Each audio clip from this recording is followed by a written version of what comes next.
मेरे आदमी अथर्व की फैक्ट्री में घुसने का इंतजार करेंगे ताकि हम माई की भी जान बचा लें और अथर्व को भी रंगे हाथों पकड़ लें।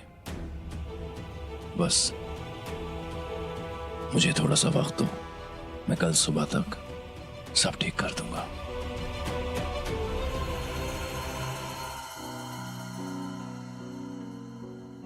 अब आपके लिए भी एक कप बना दूं मल्हार जी?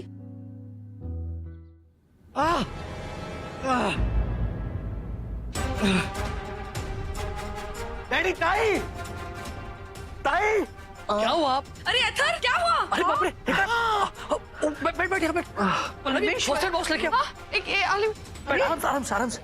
और शादी के दिन ये सब क्या हुआ? हाँ अरे बाप रे, ये कितना खून कैसे बह रहा हुआ है? ये सब? देखो कैसे क्या हुआ ये? अथर, ये ले लो।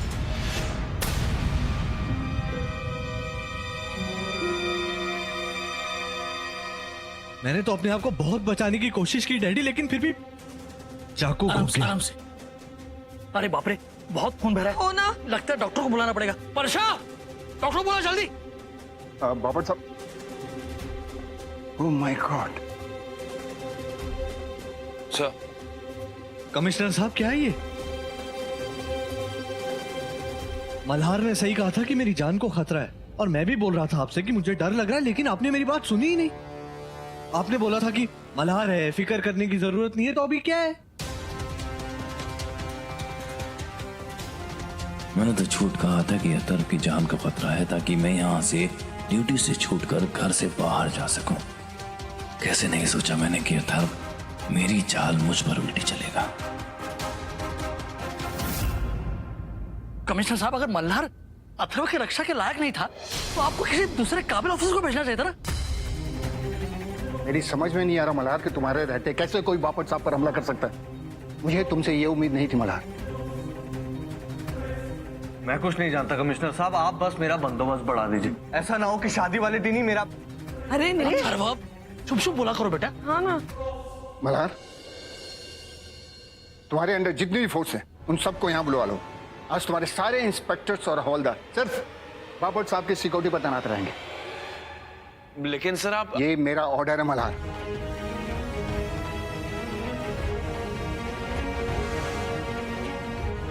अगर मल्हार जी की पूरी टीम को यहाँ बुला लिया गया तो अथर्व की फैक्ट्री के बाहर नजर रखने के लिए कोई नहीं रहेगा।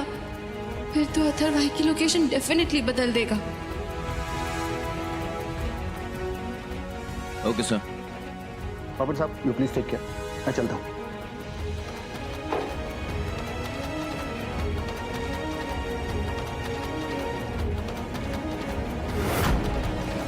ये शताब्दी का फ्रेंड है कल्याणी। কল্যাণী নাম সে তো বেঙ্গলি নেই লাগती। এ ওরা বেঙ্গলি নয়, ওদের পরিবার মারাঠি হচ্ছে। अच्छा, लेकिन कल्याणी का इच्छा है कि शादी से पहले सिंदूर खेला का रस्म हो। अच्छा, चलो चलो करो।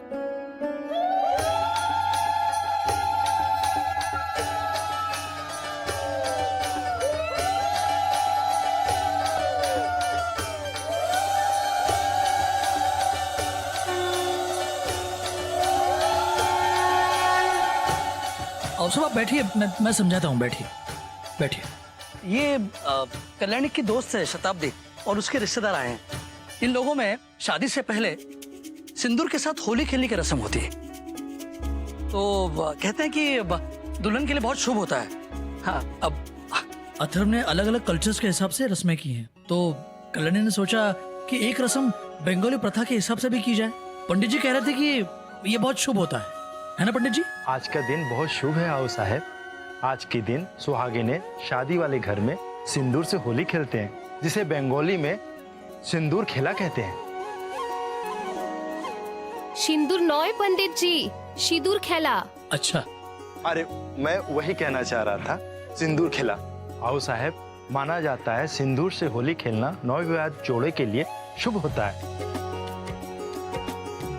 लेकिन दुल्हन शादी से पहले ऐसे कैसे वो सिंदूर से रंग सकती है? इसमें ऐतराज क्या है आओ साहब? दुल्हन का सिंदूर से रंगना शुभ होता है। बस एक बात का ध्यान रखना है कि सिंदूर मांग में ना छुए, क्योंकि सिर्फ और सिर्फ दूल्हे के हाथ से ही मांग में भरा जाता है।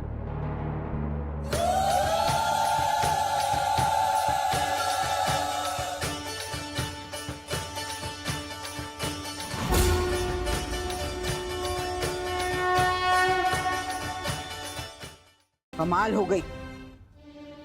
अरे ऐसी क्या तबीयत खराब हो गई कि अभी तक बाहर आने का नाम ही नहीं ले रही है? हो ना। कल्याणी, कल्याणी, कल्याणी दरवाजा खोलो। मैं क्या करूँ? किसी को पता चल गया तो? कल्याणी प्लीज जल्दी आ जाओ प्लीज। कल्याणी। और साहब क्या हुआ? अरे क्या हुआ करके क्या पूछ रहे हो? कितनी देर से अपने आप को अंदर बंद करके बैठी है? तुम भूल गए क्या? आज रात को इसके और अथर्व की शादी है ना। अब मेहमान आना शुरू हो गए हैं और फिर हमें पूछ भी रहे हैं कहाँ है कल्याणी, कहाँ है कल्याणी। हम क्या जवाब दें? रुको मैं देखता हूँ। कल्याणी, कल्याणी, कल्याणी। दादा क्या हुआ? अरे देखो ना, कल्याणी दरवाजा नहीं खोल रही है, काफी टाइम हो गया। डैडी जी मैं देखता हूँ, एक सेकंड। हाँ देखो। कल्याणी, कल्याणी, जानू।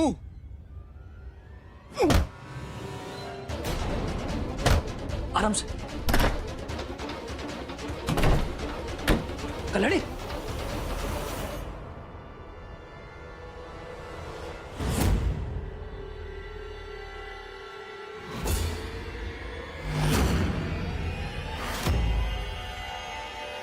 कल्याणी। पापा अब क्या हुआ? क्या हो गया?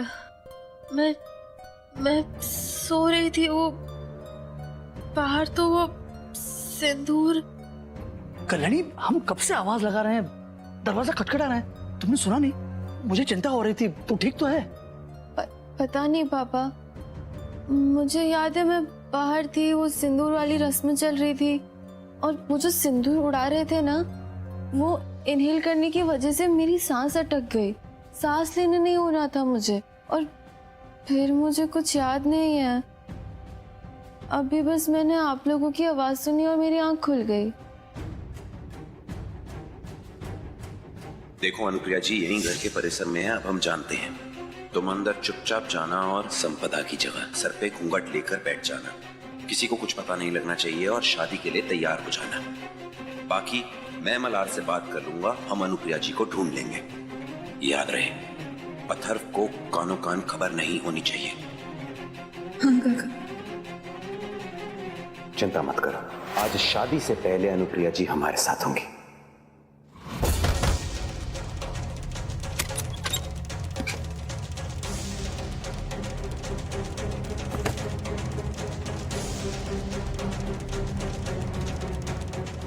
कल्याणी, कल्याणी दरवाजा खोलो।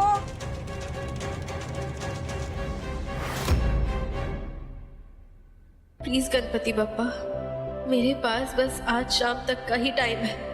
अगर तब तक मैं आई को नहीं ढूंढ पाई तो पता नहीं आई का क्या होगा। पर मुझे भी आज रात अथर्व से शादी करनी पड़ेगी। ये अथर्व हमें इतना बेवकूफ समझता है? क्या लगता है उसे कि वो माई को घर के पास छुपा देगा और हम ढूंढेंगे भी नहीं? मल्हार मुझे लगता है भगवान हमारे साथ है। अथर्व को इस बात की भनक भी नहीं है कि अब हम जानते हैं कि अनुप्रिया जी कहाँ है। अच्छी बात यह है कि अथर्व की सिक्योरिटी के लिए तुम्हारे आदमी यहीं वाड़े में है। बस उन्हें अब अनुप्रिया जी को ढूंढने के काम पर लगवा दो। सही बोल रहे हैं आप काका। अब थैंक यू काका, अपनी वजह तो। थैंक यू मुझे नहीं, थैंक यू कल्याणी को जाकर कहना। वो अकेली नन्ही जान अपनी माँ को ढूंढने के लिए इतनी मेहनत करेगी, ये तो मैंने भी कभी नहीं सोचा था। बहुत खुश नसीब हो जो तुम्हें कल्याणी जैसी साथी मिली। जानता हूँ काका। अथर्व चलो कहाँ लेके जा रहे हो अथर्व? चलो। अब किधर? शाबाश, आओ आओ कल्याणी आओ। अरे बस थोड़ा इंतजार और जानू, बस। अथर्व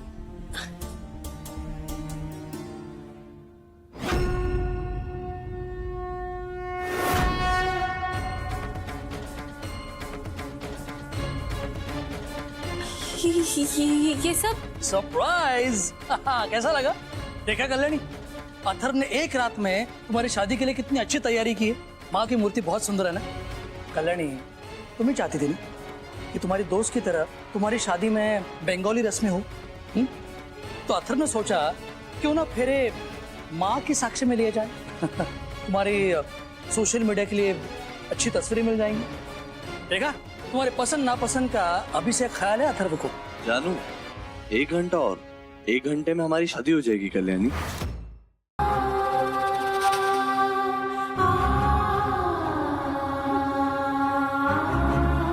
क्या लगता है तुम्हें मैं तुम्हारी शादी अथर्व से होने दूंगा? ये सेहरा पहन के मैं कैसे अथर्व के आदमियों को बेवकूफ बनाता, उनसे सारी इन्फॉर्मेशन निकालूंगा माई के बारे में। मुझे पूरी उम्मीद है कि इस बार कोई गड़बड़ नहीं होगी। बहुत सुंदर लग रही हो, खूब छान। अब माता के दर्शन कर लो, आओ।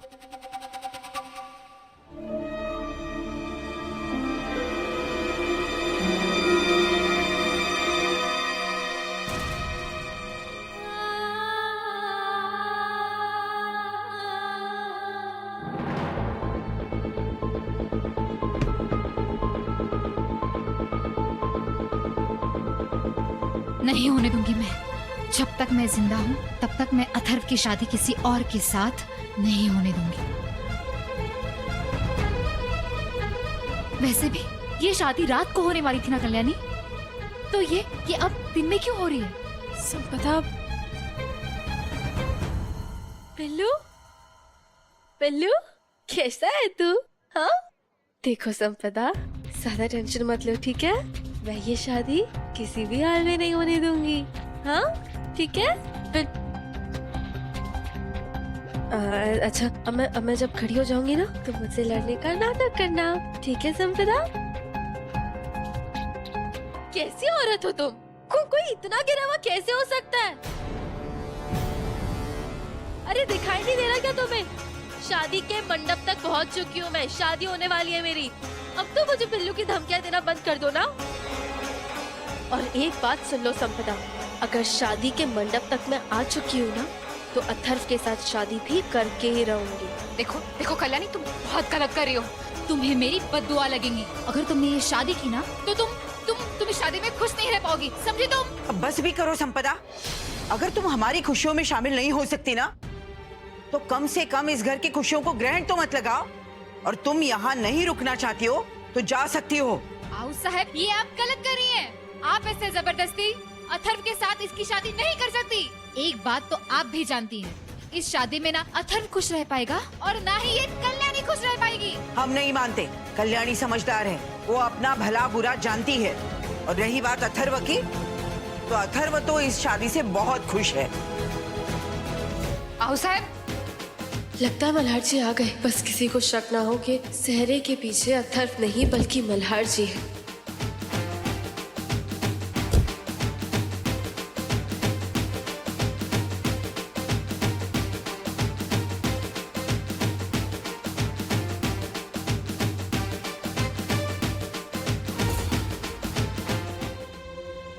ये मल्हार जी अथर्व के कैरेक्टर में कुछ ज्यादा ही नहीं घुस गए? अरे कहीं नाचने वाचने के चक्कर में उनका सेहरा निकल गया तो?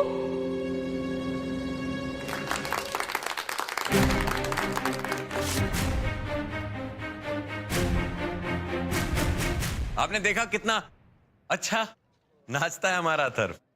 दरअसल बात यह है कि अथर्व और मेरी मुलाकात जब भी हुई है तो हमने सिर्फ एक दूसरे को खरी खोटी सुनाई है।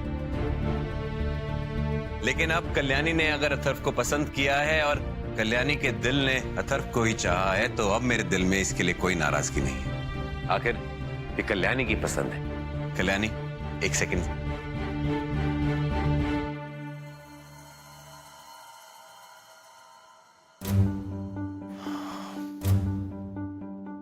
कल्याणी, मैं तुम्हें और अथर्व को आशीर्वाद देना चाहता हूं और बस दुआ करता हूं कि तुम दोनों हमेशा खुश रहो।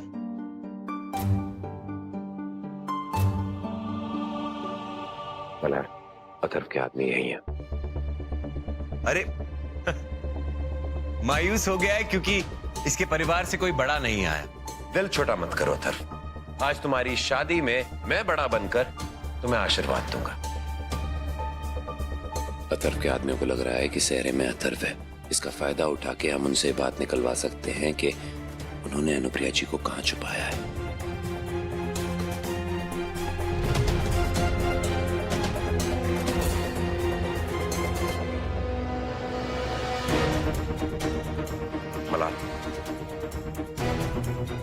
मल्हार, मुझे अब शक नहीं बल्कि यकीन हो गया है कि अनुप्रिया जी को अथर्व के आदमियों ने नशे में रखा हुआ है। ये जो औरतें सिंदूर लगा के घूंघट ओढ़ के खड़ी हैं, अनुप्रिया जी इन्हीं में से एक है। चलो।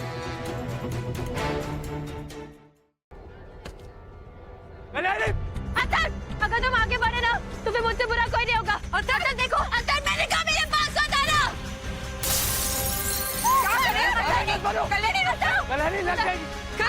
देखो तुम मुझे मेरा पागलपन जानते नहीं हो। नहीं जानते हो तुम मेरा पागलपन तूने मेरे पास कल्याणी पागल मत बनो, लग जाएगी। मैं क्यों स्वीकार बैठूंगी? तुम समझते नहीं हो, समझते नहीं हो तुम। कल्याणी परमेश्वरा, अब जलाओगी क्या हमें? अब हमें मारोगी? कल्याणी ऐसा क्या हो गया है? ये शादी तुम क्यों ना करना चाहती? अरे कल तो तुम कह रही थी कि पापा की खुशी में तुम्हारी खुशी है, तो अचानक क्या हो गया तुम्हें? कल्याणी कल्याणी आराम से बात करते हैं, पागलपन करने की जरूरत नहीं। हाँ नहीं नहीं नहीं, शांति से बात करनी है तुम्हें। अब बात करने को कुछ नहीं बचा है अथर्व। मेरा पागलपन देखना चाहते हो ना तुम? कल्याणी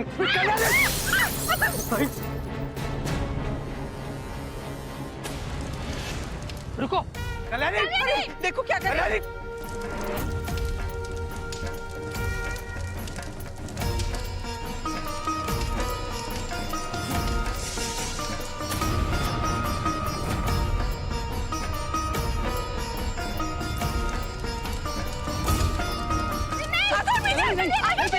ऐसा मत करो कल्याणी, रुको, आप फेंक दो, आपको फेंक दो। कल्याणी पागलपन मत करो, फेंक दो उसे। कल्याणी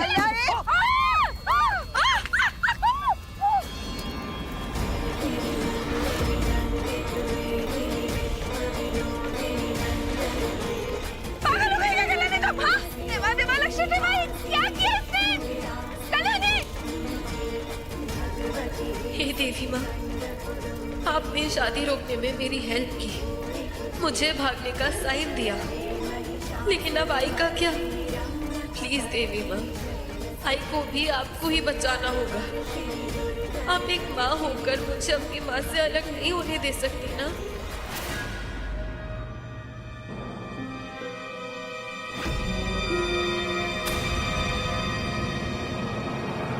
अनुप्रिया जी, अनुप्रिया जी,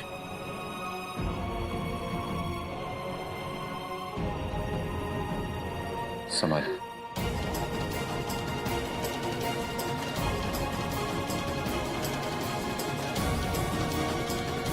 अनुप्रिया जी, आप इस मूर्ति के पीछे थी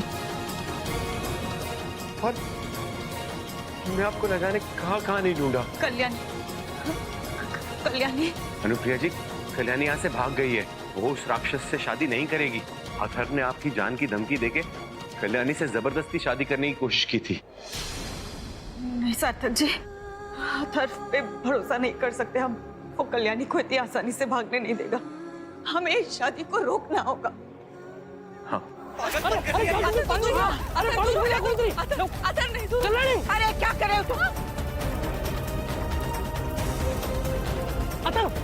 अथर्व जाओ, अथर्व मेरी बच्ची को बचाओ, कल्याणी को बचाओ, जाओ। अरे क्या बचा लो, इतनी आग है, मैं क्या कूद के जाऊँ? इतनी ऊंची आग में मैं नहीं जाऊंगा। और ये तो आपकी बच्ची को सोचना चाहिए था ना, इतनी आग लगाने से पहले। थोड़ी ठंडी हो जाने दो आग, मैं जाऊंगा। ऐसा मत कहो अथर्व, ऐसा मत कहो। कल्याणी, मल्हार जी का जरूर अथर्व ने कुछ किया होगा उन्हें। मल्हार होश में आ जाओ, मल्हार प्लीज होश।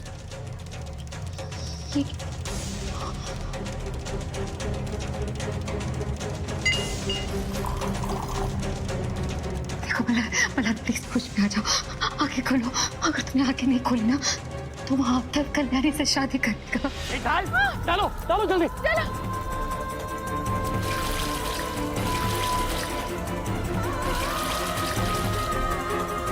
कल्याणी, तुम मंडप से भागकर यहाँ आई हो ना, और ये जो आग तुमने लगाई है ना, इसी को साक्षी मानकर इसके दरमियान मैं तुमसे फेरे लूंगा और तुम्हारी मांग भरूंगा। दिन में सपने देखना अच्छी बात नहीं होती अथर्व, और आज तो देवी माँ भी मेरे साथ है।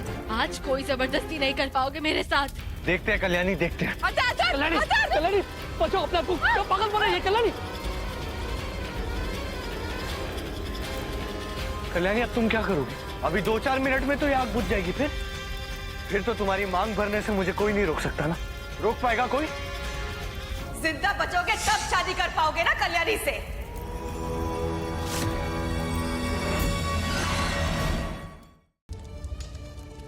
कल्याणी, या भैया, इनके तो फेरे हो गए।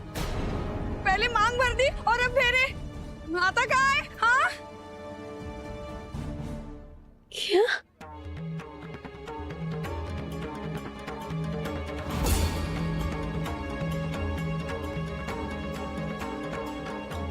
मल्हार जी,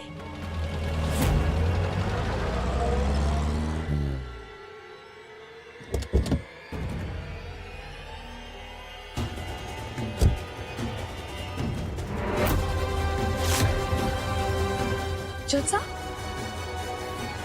ये तो मोक्ष की कस्टडी के जज है ना? हो ना? मल्हार जी, आपने क्या किया मल्हार जी? आपने मेरी मांग क्यों भरी? आपने मुझसे शादी क्यों की मल्हार जी? मल्हार जी, मैंने आपसे कहा था ना मैंने आपसे, पल्लू के लिए मल्हार जी, पल्लू के लिए हम दोनों को एक दूसरे से दूर रहना होगा। मैंने कहा था ना आपसे मल्हार जी। पल्लू का क्या होगा मल्हार जी?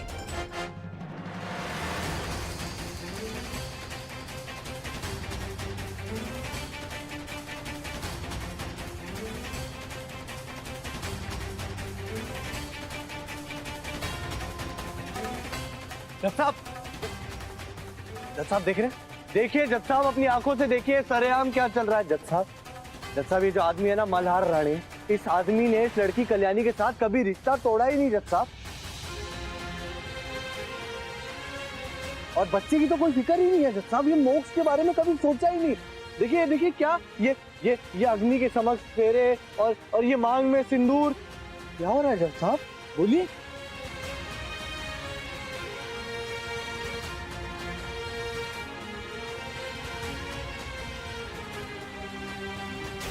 देख रहे हैं आप जज साहब, देख रहे हैं आप क्या हो रहा है? जी असल बात तो यह है कि कल्याणी कभी मुझसे शादी करना ही नहीं चाहती थी, क्योंकि उनका याराना तो इनके साथ चल रहा। हाँ ये सच है, मैं तुमसे शादी नहीं करना चाहती थी, कभी नहीं करना चाहती थी। जानना चाहते हैं आप सब कि मैंने शादी के लिए हाँ क्यों की? मैंने शादी के लिए हाँ सिर्फ अथर्व की धमकियों में आकर की।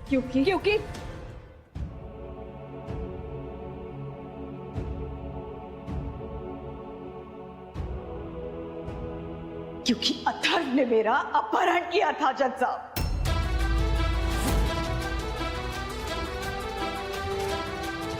हाँ जज साहब, अथर्व ने मेरा अपहरण किया था।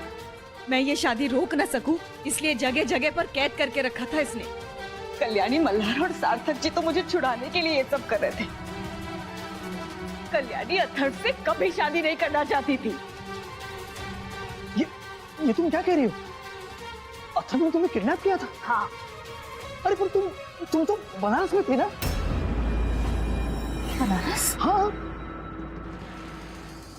अरे नहीं डैडी जी, डैडी मैं क्यों माई को किडनैप करूंगा? मैं कोई मुजरिम हूं जो मैं किडनैप करूंगा? कुछ भी। जज साहब, मैंने ऐसा कुछ नहीं किया। ये सब झूठ बोल रहे हैं। अगर हम झूठ बोल रहे हैं तो हमारी आवाज क्यों नहीं लड़खड़ा रही? जिस तरह से तुम अपना मुंह छुपा रहे हो और आवाज तुम्हारी लड़खड़ा रही है ना, उससे साफ जाहिर होता है कि झूठ तुम बोल रहे हो, नजरें तुम चुरा रहे हो। अथर्व, बेशर्मों की नजरों का क्या भरोसा? जज साहब, ये आदमी, ये अनुप्रिया, ये सब झूठ बोलने के आदी हो गए हैं। हमारी बहू अनुप्रिया बनारस के होटल में रुकी थी, ये हम साबित कर सकते हैं।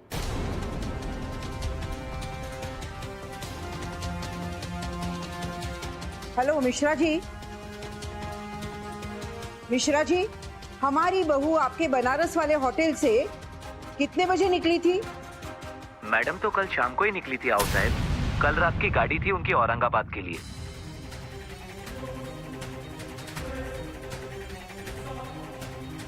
मिश्रा जी, क्या आप इस बात का सबूत दे सकते हैं? सबूत? मैं आपको हमारे रजिस्टर की फोटो खींच के भेज सकता हूँ, उस पर अनुप्रिया जी का साइन है। देखिए। कौन हो तुम? हाँ? और कैसी बकवास कर रहे हो? बनारस तो मैं गई नहीं हूँ।